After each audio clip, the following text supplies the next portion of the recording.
नमस्कार बच्चे कंपनी, कसे आहेत सगळे? आजच्या या व्हिडिओमध्ये मी तुमच्यासाठी घेऊन आले आहे कोल्ह्याला द्राक्षे आंबट मराठी गोष्ट. तुम्हाला अशाच नवनवीन गोष्टी ऐकायच्या असतील तर आपल्या चॅनलला लाईक आणि सबस्क्राईब करायला विसरू नका.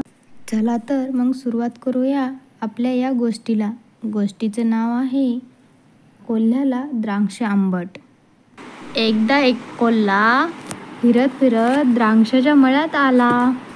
वेलीवर त्याला पिकलेले द्राक्षाचे घडे दिसले. त्याच्या तोंडाला पाणी सुटले. कोल्ह्याने द्राक्ष मिळवण्यासाठी खूप उड्या मारल्या, पण तो द्राक्षापर्यंत पोहोचू शकला नाही. द्राक्ष खूप उंच होते. तो मागील पायावर उभा राहिला तरीसुद्धा तो द्राक्षापर्यंत पोहोचू शकला नाही.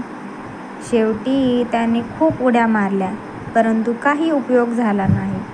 अखेर तो दमला व तेथून निघाला.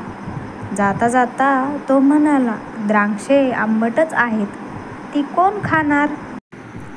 तात्पर्य, एखादी वस्तू आपल्याला मिळाली नाही म्हणजे आपला कमीपणा लपवून त्या वस्तूला दोष देणारे बरेच जण असतात.